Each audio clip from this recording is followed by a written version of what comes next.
Hola muchachos, un saludo muy especial para todos. Estamos entonces comenzando la semana número 9 de este segundo periodo y el tema que nos corresponde para esta semana es el plástico. ¿Sí?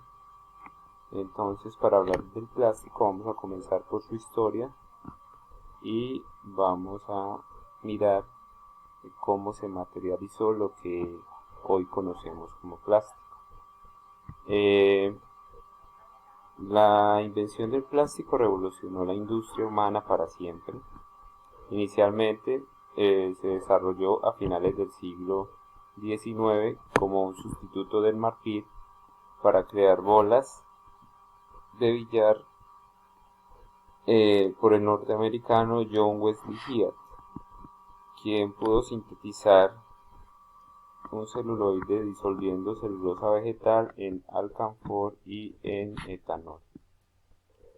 Años después, en 1909, Leo Hendrik Birkenlath logró un polímero a partir de fenol y formaldehído que fue el primer plástico sintético de la historia. Se considera esto como el inicio de la era del plástico, que tuvo su auge en el siglo XX, cuando se inició la exploración de resinas plásticas y su posterior aplicación a prácticamente todos los campos de la industria.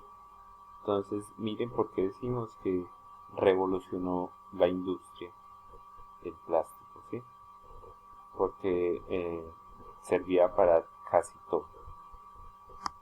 10 años después, en 1919, se descubriría la composición macromolecular del plástico gracias a los estudios del alemán Hermann Staudinger, ¿sí?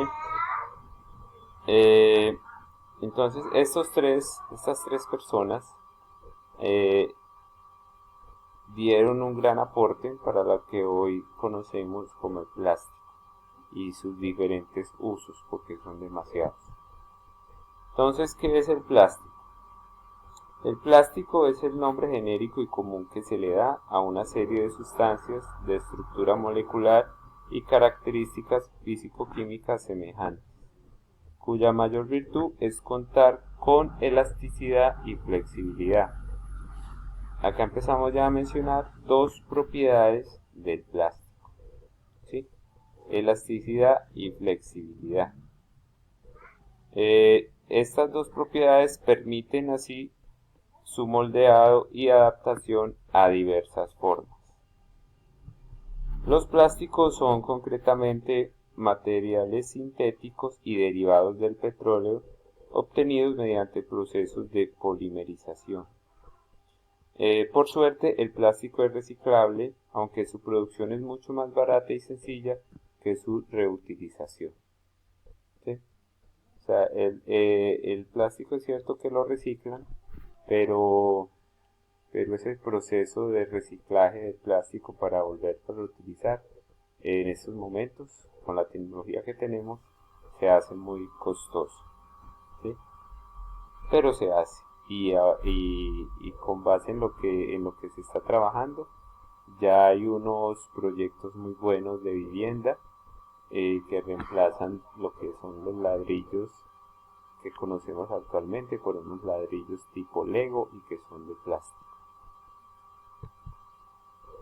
Bueno, tipos de plásticos, ¿sí? Existen diversas formas de clasificarlos. Vamos a utilizar entonces hoy tres categorías y cada categoría tiene unas subcategorías, por decirlo así. La primera es según su origen. Sí, puede hablarse de plásticos naturales derivados de sustancias de origen vegetal, como la celulosa, la caseína o el caucho, y aquellos puramente artificiales, como los derivados del petróleo y otros hidrocarburos. Entonces, en esta primera categoría, de según su origen, los dividimos en dos, naturales y artificiales, para que lo tengamos en cuenta. Una segunda categoría es según su reacción al calor, también los vamos a dividir acá en dos. Podemos identificar dos tipos de plásticos según su comportamiento frente al calor. Por un lado, los termoplásticos, es decir, los que frente al calor adquieren siempre una consistencia líquida y solo al enfriar endurecen, adquiriendo un estado vítreo, ¿sí? Y por otro lado, los termoestables, que son aquellos que una vez fundidos y enfriados adquieren una consistencia sólida que resulta imposible de volver a fundir. Entonces acá esta, según su reacción al calor, también la dividimos en dos, en termoplásticos y en termoestables. Una tercera categoría está según su estructura molecular. Esta sí es un poquito más larguita, ¿sí? De acuerdo a la forma a la que tiene sus partículas, podemos hablar entonces de 4 subcategorías. Están los amorfos, son moléculas. Estas están desorganizadas y no tienden a ninguna estructura, razón por la cual dejan grandes espacios para que penetre la luz, logrando así plásticos transparentes. Y aquí hablamos de otra de las propiedades de muchos de los plásticos, que son translúcidos. Una segunda subcategoría es cristalizables. Tienden a formar cristales rígidos y resistentes a la deformación. Dependiendo de la velocidad de su enfriado pueden darse más o menos cristales. Entonces miren que acá en estos cristalizables hablamos ya de temperatura también, como hablamos en la segunda subcategoría, pero acá no hablamos de temperaturas elevadas, sino que hablamos de temperaturas bajas. Los semicristalizables es un paso intermedio entre los amorfos y los cristalizables, que tienen zonas desordenadas y otras zonas ordenadas. Y por último, los elastómeros, también llamados cauchos, poseen propiedades elásticas que les permiten deformarse frente a la acción de una fuerza y luego recuperar su rigidez. Vamos entonces a hablar de las propiedades de los plásticos. Ya escuchamos algunas en lo que llevamos hasta el momento del video, pero vamos a escuchar otras. Primero, decir que este material es sumamente versátil gracias a su liviandad, tacto agradable y resistencia tanto a la degradación biológica como a la ambiental, ¿sí? Excepto por la exposición prolongada a los rayos UV.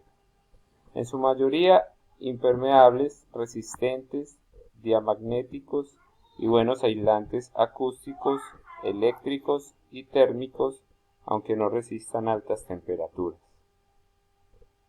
Además, son poco densos, económicos en su fabricación, fáciles de trabajar y moldear, y una vez que han enfriado, son resistentes a la corrosión y muchos elementos químicos, excepto a los solventes orgánicos como el tiner.